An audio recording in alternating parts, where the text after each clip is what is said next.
The Dubuque Area Arts Collective presents Ruix Podcast. Hi, everyone, and welcome back to the Ruix Podcast. We're at episode number 13. My name is Jon Eagle, and we got a good show today. My guest is Miles Nielsen from Rockford, Illinois. I'm looking forward to talking to Miles, actually, because I don't really know him too well. I mean, I have seen him quite a few times. He's been to Dubuque quite a few times, and he's a great performer. And I've gotten to talk to him a little bit and have some drinks with him, but, never really gotten to sit down and have a conversation with him. So I'm looking forward to that, getting to know him a little bit better and getting to know a little bit more about his career. But before we get into that, I wanted to plug a few DAAC and Ruix related events. First off, we got Music Series 10 coming up on November 20th, and that's going to feature Atala from Oshkosh, Wisconsin. It's really, really tempting to say Nutella. But Atala, A-T-A-L-L-A. And Aseeth from Iowa City, making their second appearance here in the Ruix basement, of course. And Sludge Burner from Dubuque.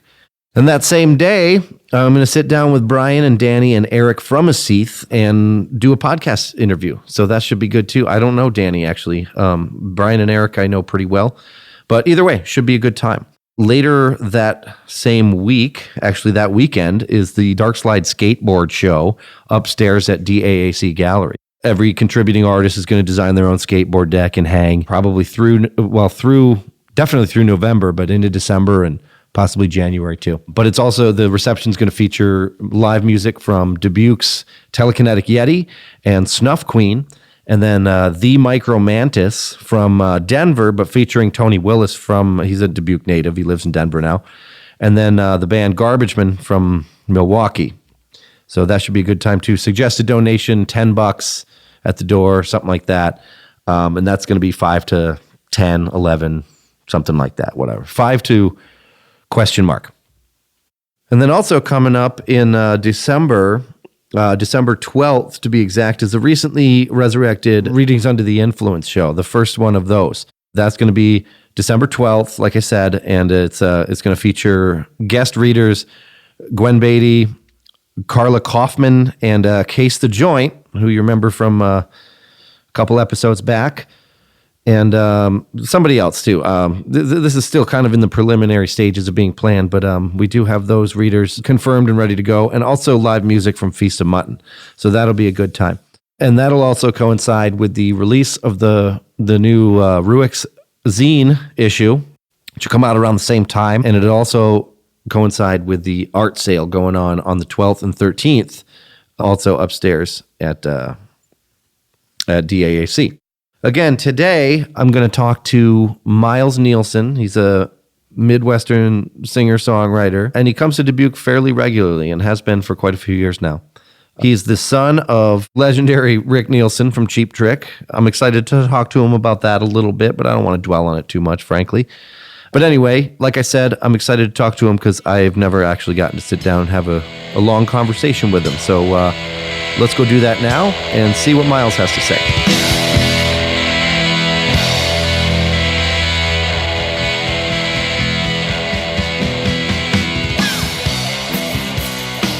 Good. All right.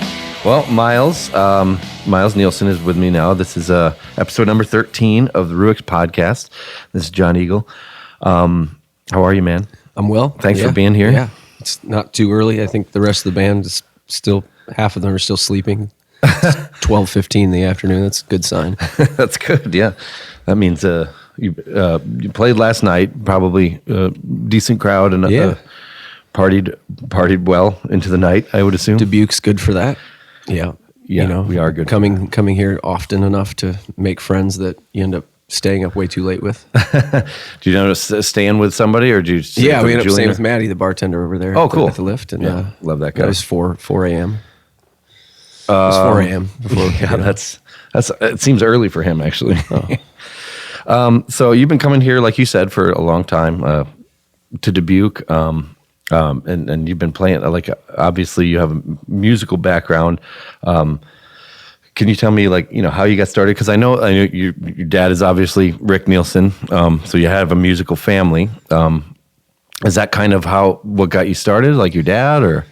Not so much. I mean, when I was younger, we travel on the road with the band and go out and, tour bus life. I thought that was just the coolest thing ever, but really? I didn't put it all together that you actually had to have success to have those things. I thought it was just like, oh, that's just what you do. You get in a band and you have a bus. Right. But it was actually when I was in middle school, a kid was playing guitar in the jazz band and I was playing trumpet at the time, and he played Sweet Child of Mine, on his Ibanez. Yeah. And I just thought, whoa, man. This kid's my age, and it sounded just like Slash, And I thought, oh shit, man, that's the greatest thing ever. I went home and told my dad, I was like, I think I want to play guitar. And the next day, I had a guitar and just locked myself in, and I was the weird kid that sat upstairs, at the house playing guitar for like 4 hours a day. Yeah. My brother's friends would always say, man, what's up with your brother? Like, he doesn't leave his room. And I'm like, well, the only way to get good, So I tell my kids, I was like, how are you going to get good at something if you don't practice? That's very true. So I was just nerding out, I was like, fell in love with the guitar, and then I discovered like the blues and Led Zeppelin and all these, which is basically the blues. But Yeah, totally. and I just got into it. I was really good at golf, and as soon as I found music, I was like, my golf career went down. Now I'm trying to get it back. Right. I want to play in some of those celebrity golf things. Oh, you totally should do that. Yeah. Not that I'm a celebrity, but I just want to play in them. So how many siblings do you have? Just one brother? Or? I have 2 brothers and a sister. Okay. Any of them? Well, my younger brother plays drums for Cheap Trick now. Oh, no shit. Has for like the last 5 years. I think you told me that last time, actually, now that I think And we about played in a band together, in the late 90s through the early 2000s, called Harmony Riley. And then he went on to play with, he played with Dick Dale, played with a band called Fine Frenzy, played with Brandy Carlisle. Wow, okay. Yeah, he's had a good run. I didn't realize Harmony drummer. Riley was you. Like, I actually think I had one of your CDs. Yeah. I didn't realize that you were in that band. That's Hopefully it was the pretty good last record. one we put out, because the first one was awful. I don't remember. Was it on like maybe Southern Records or something like that? It was on 43 Records. It was a little record label. But the record was called Volume 1, and it had just... That's the one I had. Yep, Yeah, absolutely. Yeah, that band was funny. We had we were doing these great numbers in Chicago. People were loving us, coming out, and we did practically sold out the House of Blues. I think there was 1,400 people at our show. And then we put out the rock and roll record that we wanted to make. Yeah. And the crowds dwindled in half. Really? Yeah. Oh, man. It's like, oh man, this is the best record we've done. And there goes our fan base. It was pretty great. Was that the first band that you were in, band setting, or were Yeah. Well, I mean, I had been in bands in high school, and some older guys who they were in their probably mid-20s when I was 16, I think. Okay. And a drummer and I that played together, this guy Peter Barr, he and I kind of played in a bunch of bands together. And these 2 older guys came and said, we want to get you guys, these 2 young kids in this band. So we ended up becoming playing in a bar band at 16 and going out and traveling all over the place and playing. And that band was called Fan Club. Okay. And that was cool because the guy who was fronting the band, his name was Al Altamori. He was a songwriter, and that was a nice introduction to playing original music, at an early-ish age. And it was a good band. I listened back to our songs and was like, man, we actually wrote some pretty cool tunes considering the time and, and lyrical content, being 16 years old, you're writing about heartbreak, like about it or something, Pretty much, yeah. It's kind of the same thing I hear, all these, my kids I have 2 little girls and they listen to Shawn Mendes, and I don't even know who he is. I don't either. Apparently, Actually, I've never heard that name. He's some, facey looking kid that, was out on tour with Taylor Swift or something. And I'm like, who is this kid? And then you listen to the lyrics, you're like, he doesn't know about this. Talking about love and, I wake up every day thinking of you and all these things. I'm like, you don't know. So, but going back to the songs that we would write in that band, that was kind of a good taste of how putting songs together and structuring them, arranging them. Got a pretty good, went to school on that with those guys because they were a bit older. My parents didn't like it because the bass player was I think I was 16. I think he was 30. Oh, wow. Okay. And he would show up to every rehearsal with a 12-pack of Keystone Light, to my folks' house. Like, I'm like practicing in the basement at 16 and, Mike comes in with a 12-pack of beer and my parents are like, what I can't imagine why they didn't like him. And then my dad would like scream at the top of the stairs, you played that chord wrong. It's supposed to be a diminished 5. I was like, oh man, whatever, all right. I was going to ask how it was, like living with, a father who's musically inclined many years before you. What about your mom? Is she musical at all? Or? Not at all. No? Man, can't carry a tune for shit. Really? Yeah. We make fun of her about it. It's like when a happy birthday comes, around to sing at the party and we're like, Grammy, just sit this one out. And yeah, but it stems back from like my great grandfather was an opera singer, and my grandfather was a pretty well-known tenor. Okay.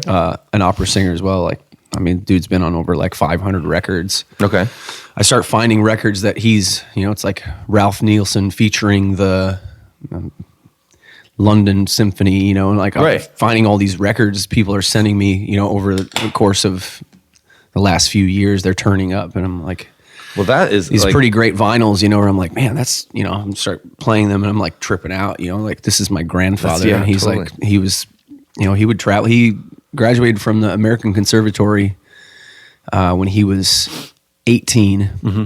So graduated college at 18, got his pilot's license at 16. So he could fly himself to all of his shows around the country. It was like this. So like, I'm like 30 years behind, I'm failing. Well, I wouldn't say that, but I'm gonna start looking for your grandfather's name. Ralph Nielsen is what it is. Yeah, because that's what I do for a living. Like, right. Sell records, and Well, he had Ralph Nielsen House of Music was like a big music store in the Midwest out of Rockford, Illinois. Like, maybe in the 70s, I think.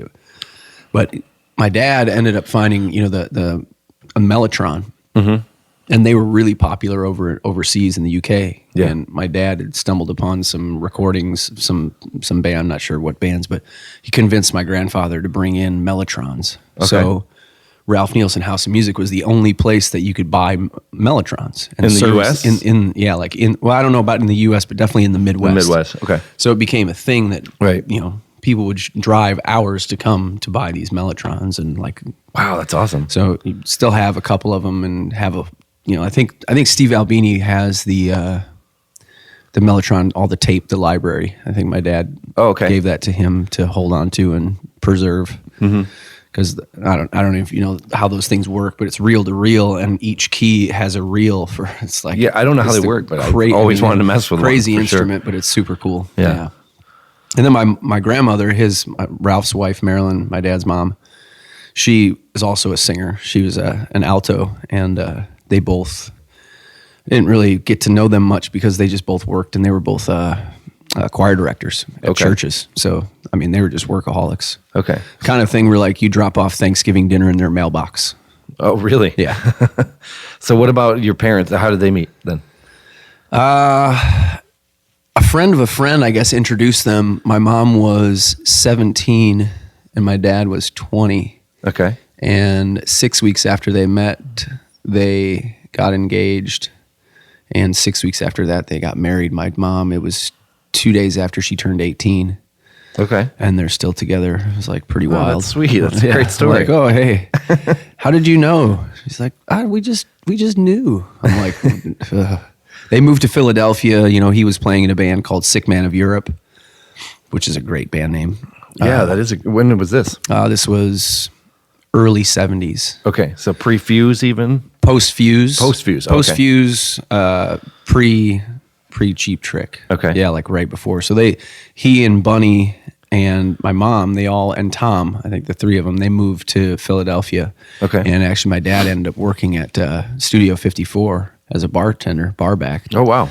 He's like, see these photos of him like no hat on, like super skinny, like shirt off with just like some bell bottoms on. And he's like, yeah, we just had to work with our shirts off. Right. That's what people wanted. That's great. I'm like, well, thank you. Thankfully, you're not doing it now. 66-year-old man with his, Well, I bet he could still get a job there if he if it was still around. I don't even know. It was pretty good. He went back because they're doing the Rock and Roll Hall of Fame. They got nominated this year for the first time, so they're doing a big push in our hometown. And his Lincoln Middle School, he got kicked out of the band. Oh, in really? 7th grade. Like the school band? Yeah. Oh, and okay. was not allowed back in the band the entire time he went to school there. What's that story?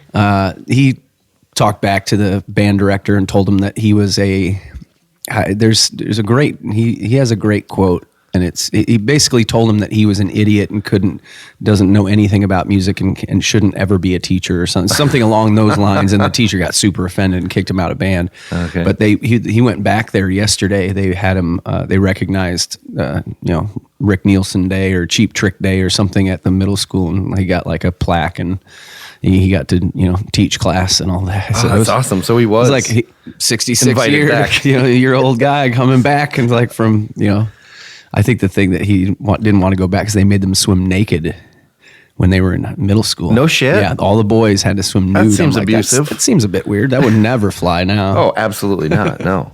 They even swim anymore? I don't think so. Well, I know there's one of the schools in town I think has a pool still, but I don't know if it's used in the curriculum or not. But seems like just empty it out and skate in it. Yeah, yeah. So have you ever gotten to sit in with Cheap Trick at all? Oh yeah. Mm-hmm. I figured that would have here and there, over the course of the years. If I show up to a show and there's, they're like, "Hey, you want to get up and play?" Yeah. And then we did the Dream Police record with an orchestra. And this was maybe 3 years ago. There was we did it at the Potawatomi Casino in Milwaukee. We did 2 separate runs, so we do every Friday, Saturday.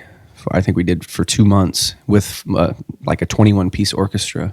Okay, so like Cheap Trick would do it? Or, yep. Okay. And I actually, because of set flow, I got asked to be the second guitar player, so I played rhythm guitar. Awesome. And it was a ton of fun. Sang harmonies and played rhythm guitar for Cheap Trick for like a few months, and then we went down and did a show down in Florida for New Year's Eve, and then we also went out and did the Hollywood Bowl. Yeah. Which was great. The California and the LA Philharmonic was...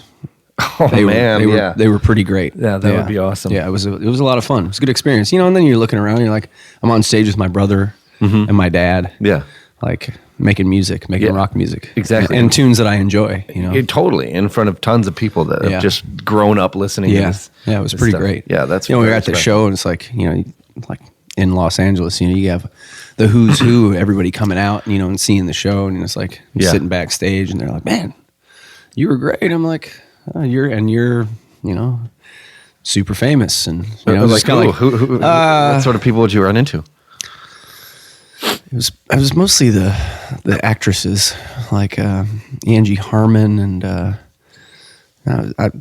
I don't remember Angie Harmon. I think from like Law and Order or something. Yeah. Okay. Yeah. I just remember her specifically. I think like Daryl Hannah. I was into the movie Splash when I was a kid, so that was kind of like.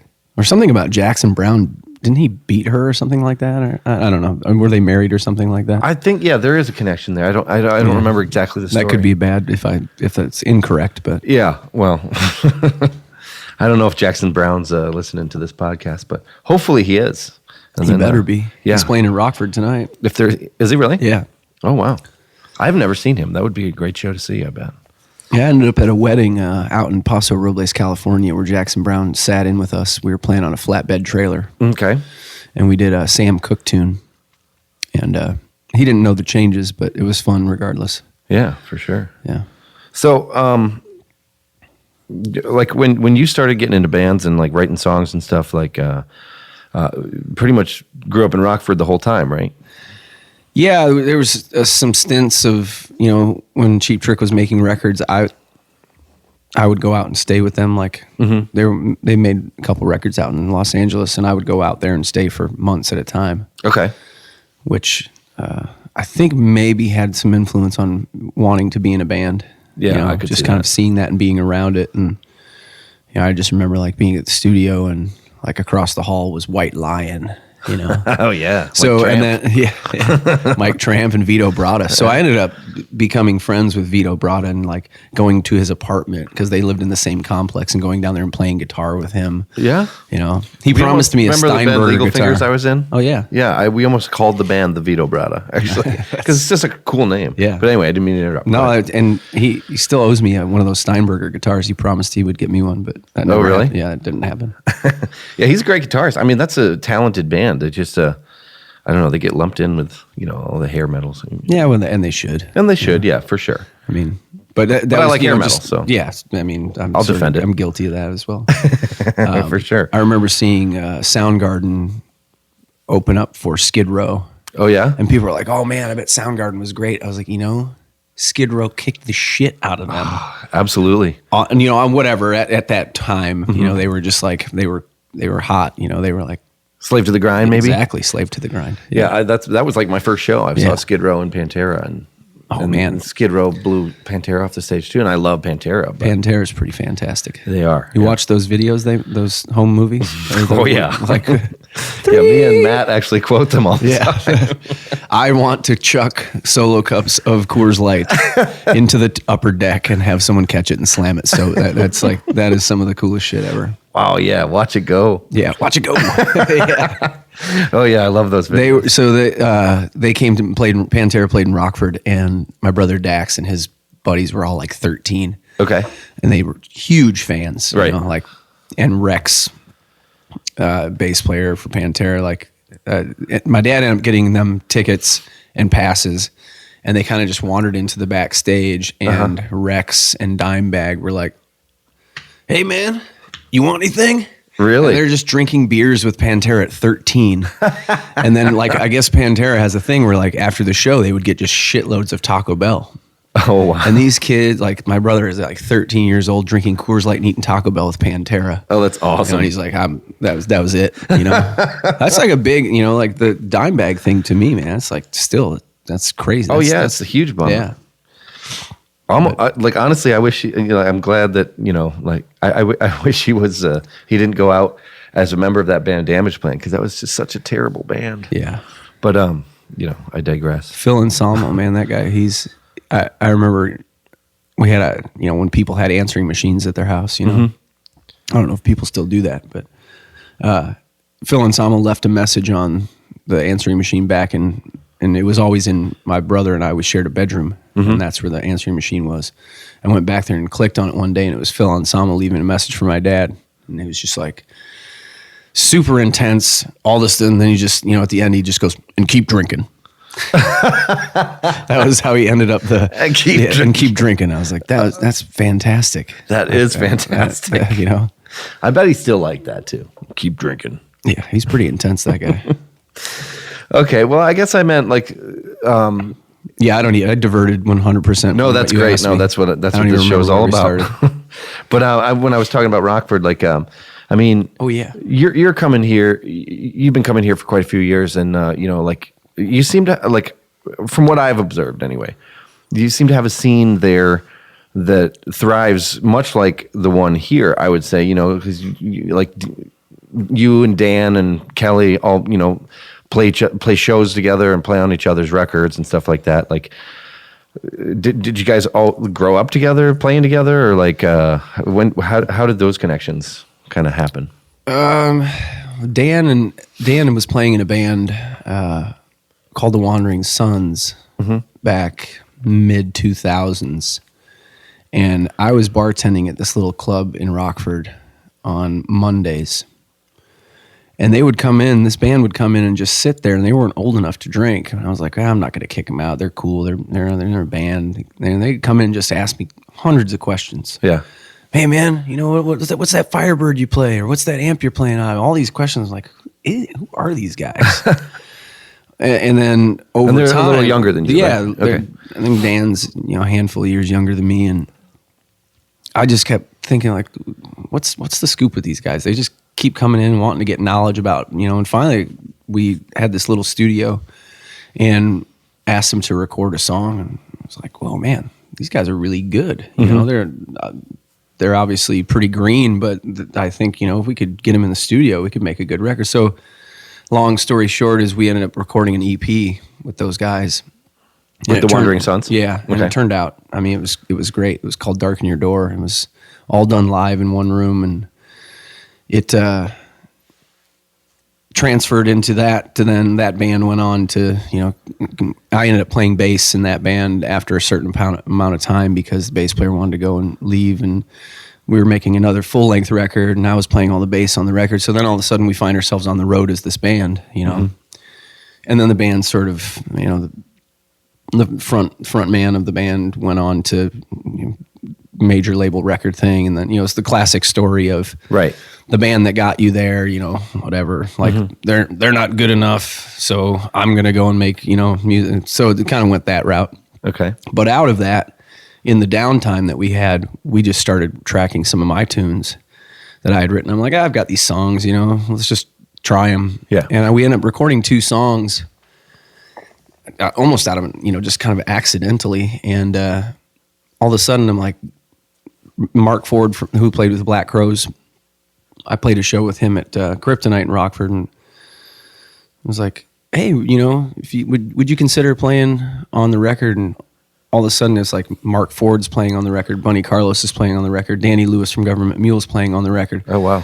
All of a sudden we're making a record. Yeah, for like, sure. Oh, that was kind of an accident. And then 12 songs later, we put out the first, it was just called Miles. We put that record out in 2009. And that kind of just started Dan and I playing together. And then Kelly had heard that record, and I produced an EP for her, got Dan and Charlie, who was playing drums at the time, to play on that. And then it's just, incestually just kind of gone that direction of, and it kind of weeds itself down pretty quickly when you have a music scene that isn't super, like Chicago probably wouldn't work this way. There's so many people to choose from that are really great. But in our small town, man, there's just not a lot of people that do this for a living. You know? There's a lot of great musicians, but some people have to work 9 to 5. Yeah, and or they got family obligations. Yeah, and so like for us, it's like, well, hey, we're going to record.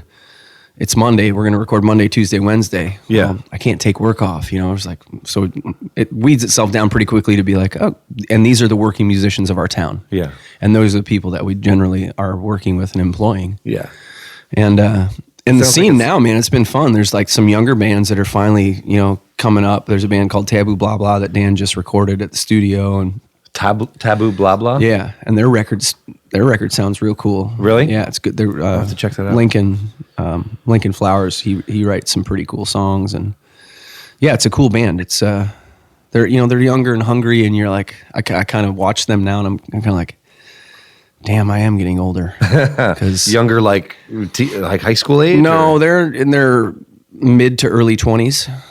Are there all ages venues though, in like to accommodate any younger bands? Not really. It's kind of a Same weird with this thing. place, man. really. Rockford is like, if you're in a younger band, you're probably find yourself playing at church.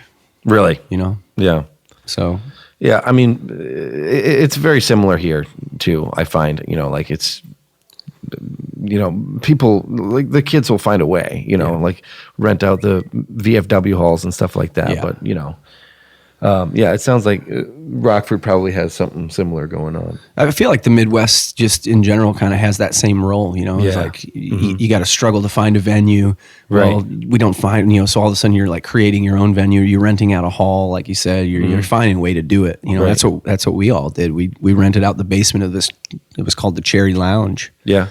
The upstairs is like this bar where it's just like, the same 15 guys sitting on the same stools, Right. And then in the basement, they were cool and let us rent it for, I don't know, it was like $250. You could rent the room for the night, Oh, that's awesome. And we would bring in our crappy PA and, decorate it. And all of a sudden you got 250 kids down there because there's nowhere to go. Right. So, and then, over the course of the last year or so, 2 years maybe. Right. We've started renting out the Veterans Memorial Hall, which is a great hall. I mean, it's super nice. And some of the people have taken notice to that, and some of the younger bands are renting that out now and putting on their own shows. Well, that's good. And we recorded a live record there. So it's like that's the one we were just talking about before we started here. Yep. Okay. Yep. Cool. Yeah. So I mean, scene wise, I think we had a lull. No music, no original bands. no venues really to play. And then, Mary's Place is a dive bar. Wonderful though. Like they upgraded their stage, upgraded their PA. Okay. Now they're bringing in all sorts of bands. You know, the Hen House Prowlers will come through there. Oh, I remember them. You know, just on a weekly basis, you have like good music coming through town now. Cool. Well, that's which is encouraging. good sign. Yeah, for sure. So speaking of that live album, when's that coming out?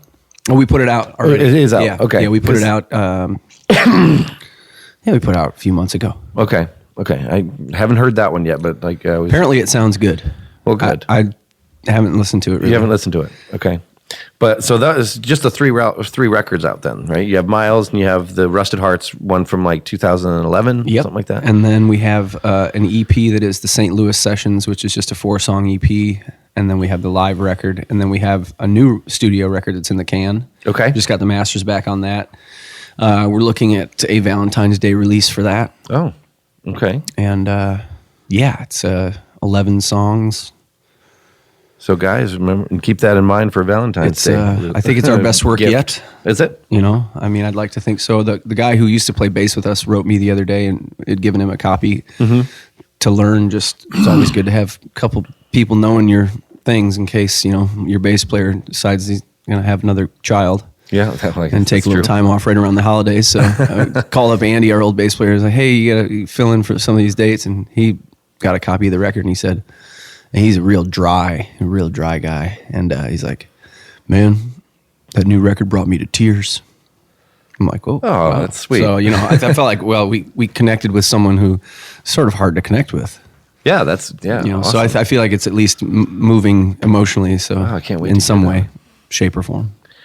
So who makes up the? Is it going to be a Rusted Hearts record or It is. a Miles solo? Okay. No, it's the Rusted Hearts. Rusted I feel Hearts. like, you know, we've had the same guys in the band for 3 years now, which is kind of a rarity in today's world of, especially, you know, just we're not signed to, you know, any major label. We have a small booking agency, and keeping a band together is like, it's challenging. It's tough. You Yeah, know? it sure can But, be. you know, we've had the same guys for 3 years, and I feel like we're just getting better. You know, every time we play, we get better. You know, we actually have communication. Yeah, for sure. About getting better. It's like, hey, if we're going to do this and be away from our families and be away from, you know, the things that we love and just, you know, being on the road, sleeping on floors and doing that kind of stuff, it's not the most glamorous, nor is it the most easy thing to do. So we should all enjoy this and actually improve. Yeah. So look, you know, that's been kind of fun to have that open line of communication where we're just like, let's be good every night. Yeah, for sure. What's who's making up the band these days? Like, I think probably you said it's the same for 3 years. Yeah. The last time I saw you would have been like, I think Aaron L. last year or something like that. Probably the same guys. Okay. So we have Daniel McMahon on guitar. He's been with, you know, me from day one. Right. Adam Plowman on horns and keys and percussion. He's been with me from day one. And then we have Fast Dave on the bass. He's been great. He's been a really great addition because we didn't Andy didn't sing, and all of a sudden Dave comes in who's got these like 3 and 4 part harmonies now. Oh wow, good. And Jeff on the drums. Again, now and then he started singing. He's got a low baritone voice, so that's like we've got 5 vocals on stage now. And we got Ski Cat on the road with us, you know, trusty Ski Cat. He works with the band, and then we have a merch guy, John, who's been with us for about a year now too. So there's 7 of us that travel. Yeah. And it's fun. It is. It's a big band, and you show up places, and it's like 7 people make a difference. Yeah, for sure.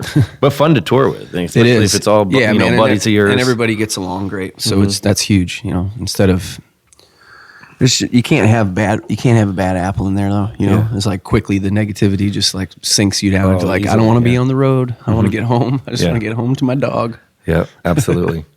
Can you tell the Ski Cat story? Because I heard it the one time, and it's one of my favorite stories. And yeah. So we were heading off, and this is your slide player, right? No, this is Ski Cat is he's basically just our guitar tech. Oh, that's right. Yeah.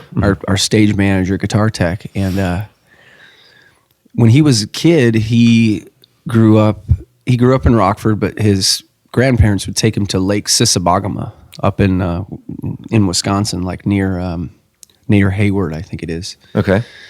And he went to they went to Lake Sisibogma, and there around the lake there was a bunch of people water skiing and doing some boating activities, and there was an African American family, and this was probably in the 60s, early 70s. Yeah.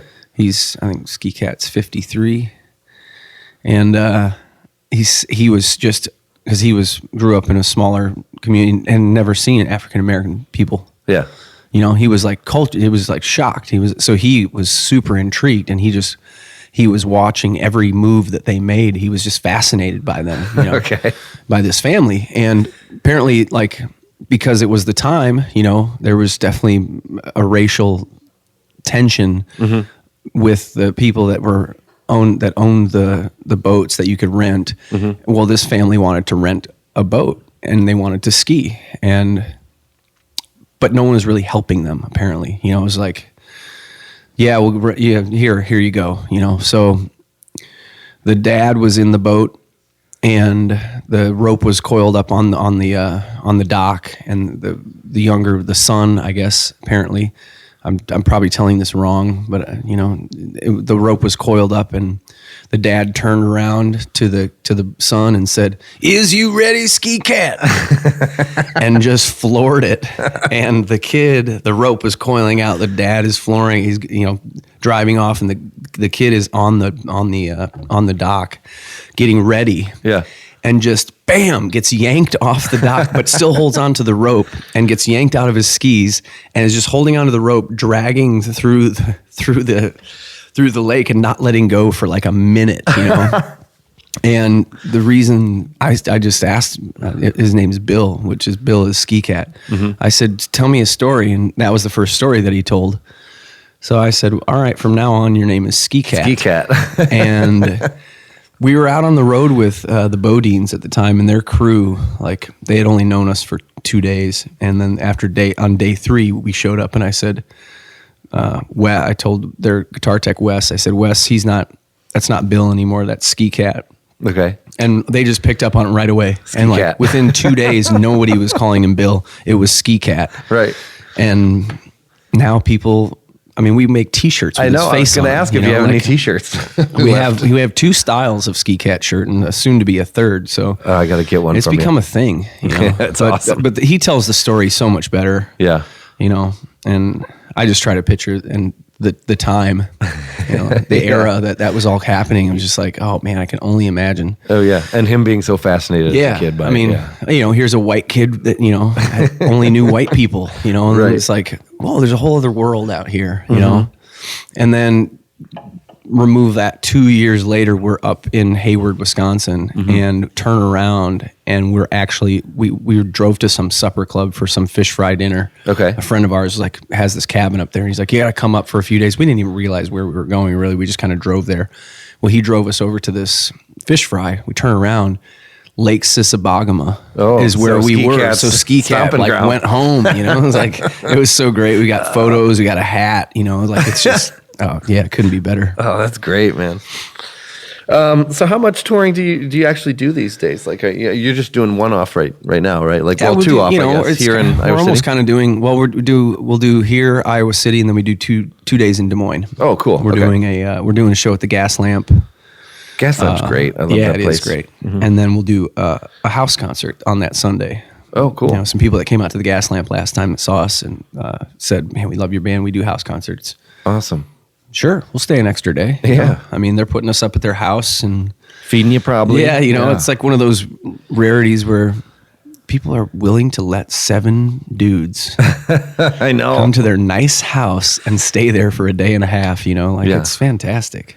Well, those house shows are always super fun. They are, and the connection is really great because you have like such a focused audience. There's no bar to get distracted. There's not touch tunes to get all these things that are distractions. For sure. That's a good point. And never thought about that. You just have a really focused audience, so that's great. And as far as touring, we just got a new booking agency, so we'll hit the road more, especially with the new record coming out. Yeah.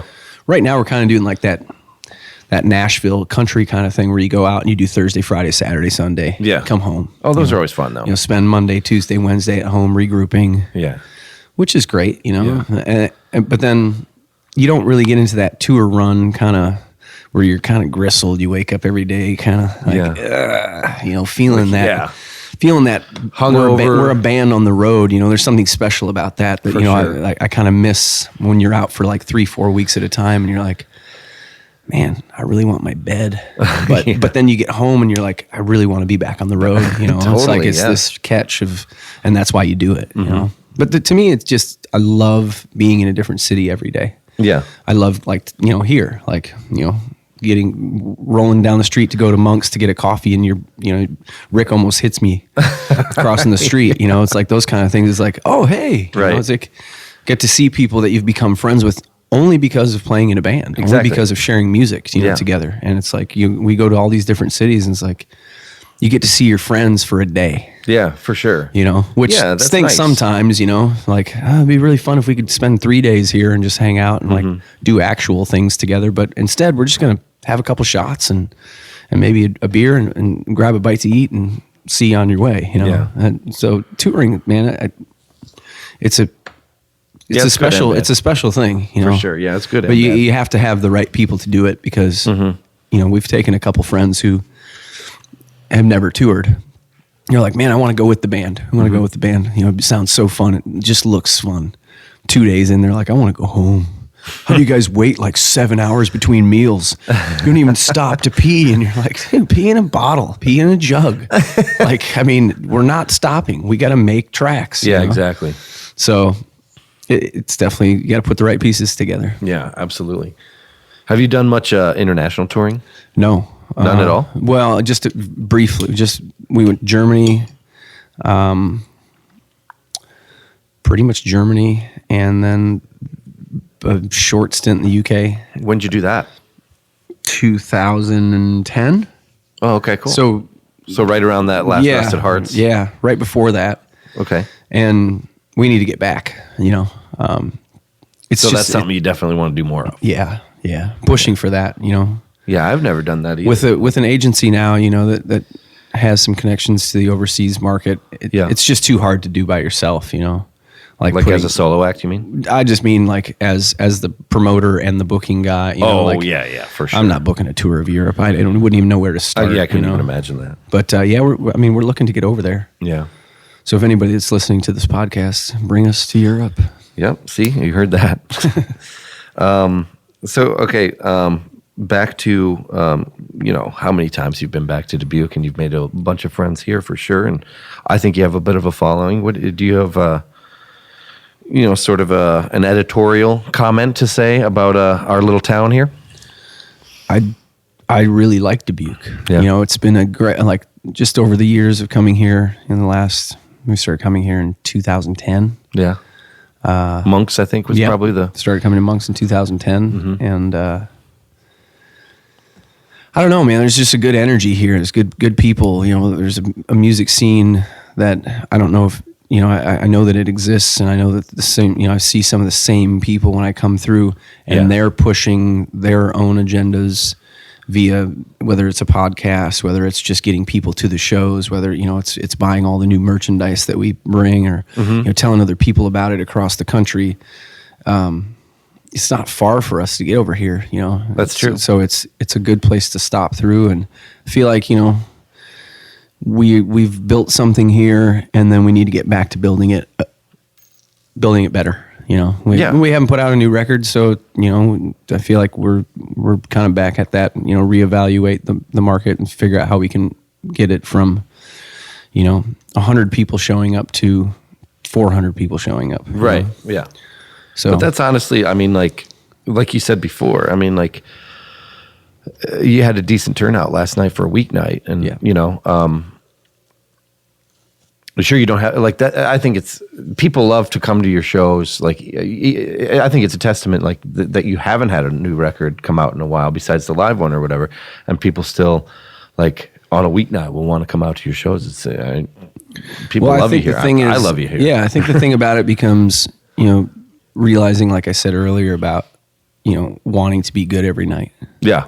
And I don't want to just walk through it. Sometimes we won't write a set list because of that. Just like, let's just see where it goes. Yeah, what's the sure. night's going to be. Let's not dictate that. Let's let it dictate that to us, which is kind of a fun thing to just have that experience with it. Treat it as if, tonight is a separate experience than like, oh, here's the set list. We play this set list every night. Yeah, for sure. That's boring, man. Yeah. Got to engage it somehow. Yeah. Keep the tunes fresh. Keep the jams fresh. 'Cause, inside of our songs, there's a lot of room for experimentation, which is fun. And I think that's what people like about our shows is they're different. Everyone's different. Yeah, for sure. Yeah. And this is a good town for you to do those experimental sets in because, like people just love to hear what you have to say no matter what. I find anyway. Yeah. I'm one of those, I would say. Yeah. No, it's great. I mean, we always like Dubuque. It's been a place where we look forward to when we see it on the calendar. We look forward to coming back here every time. So that's kind of a key. Well, do you have any besides you got Iowa City tonight? Any other upcoming shows you want to plug here? Well, we're opening for Cheap Trick at the Coronado Theater. Heard of them? Yeah, they're big in Japan. Okay. We're opening up for them at the Coronado Theater in Rockford, which is a beautiful historic theater that's been restored on November 21st. So that's coming up. And then the following week, we're doing our annual post-Thanksgiving concert at Memorial Hall in Rockford. Before then, we're in LaSalle, Illinois. We do our Wednesday before Thanksgiving show. I think that's become a great thing. It's like 150 seats, really great listening room, and I think it's sold out. So that's good. That's no reason to plug it, but that was just letting you know that we actually do sell some rooms out. Yeah, no, that's awesome. LaSalle, Illinois. Yeah, it's a place called the Uptown. Okay, cool. Yeah. And you have a band camp. Otherwise, yeah, we have. I don't know we have all that stuff that all it really comes down to for me is memorizing a lot of passwords. No, I hear you. God, can't we just have one thing that connects them all together and yeah. I suppose there probably is that thing, but there probably is that thing, yeah.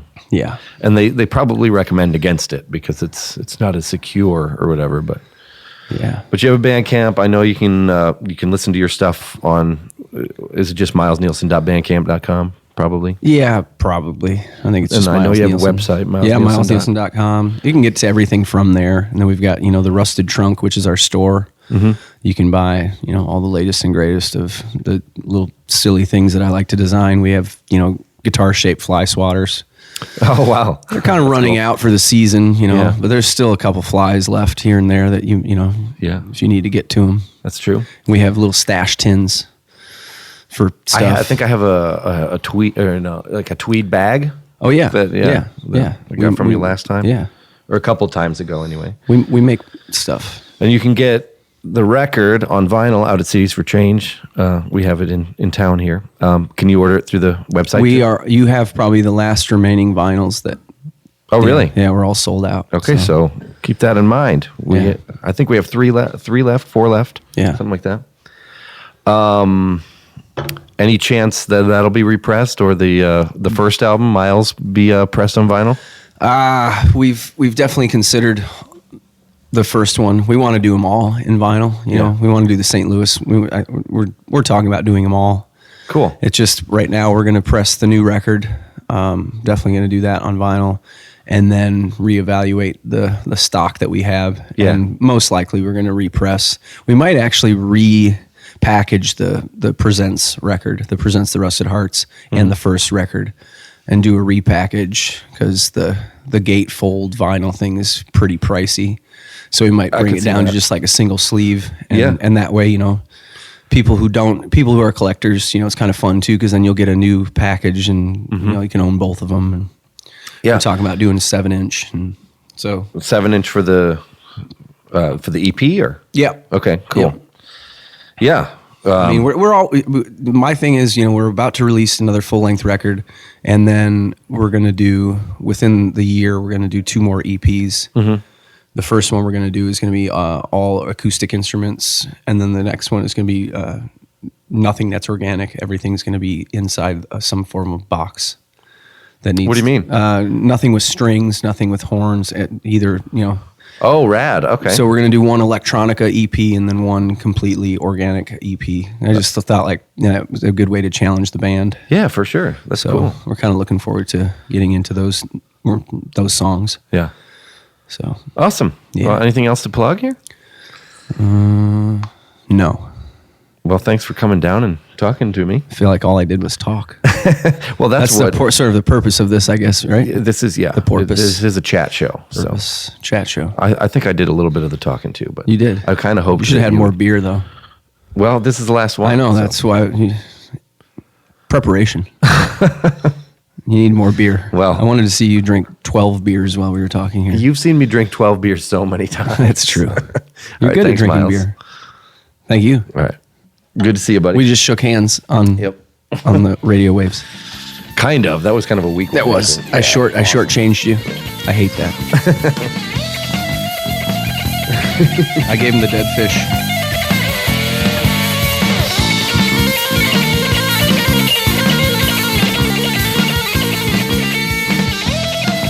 Okay, Miles Nielsen. Actually, that was that went a lot better than I could have even ever anticipated. I thought that was a great talk, particularly when we found out that we both shared a love of hair metal, and he was definitely tugging at my heartstrings when he brought up that Pantera home video. I'm hoping to one day he'll want to come back here and maybe we can all watch the Pantera, all three Pantera home videos together, and maybe do like a Mystery Science Theater 3000 kind of thing to it.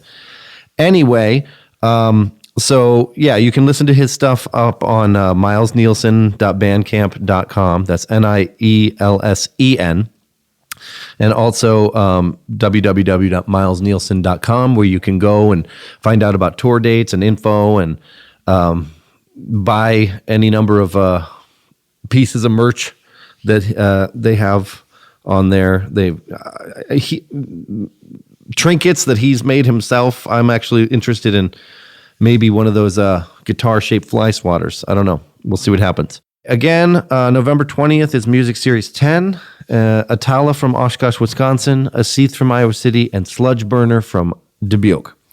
Also, on the 28th is the Dark Slide Skateboard Show with Telekinetic Yeti, Snuff Queen, The Micromantis, and Garbageman.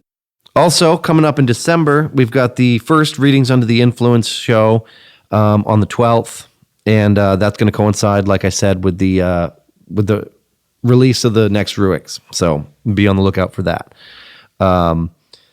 And then actually on the 12th and 13th, that same weekend, is the art sale going on up at DAAC. So if you're interested in that, please be on the lookout for that as well. Subscribe to the podcast, you guys. Check it out. You can subscribe on iTunes or, just look for shares on Facebook. Keep listening. I appreciate it. And then, follow the Tumblr page where I update the blog every week at ruixzine.tumblr.com. Thanks for tuning in, and we'll see you next time.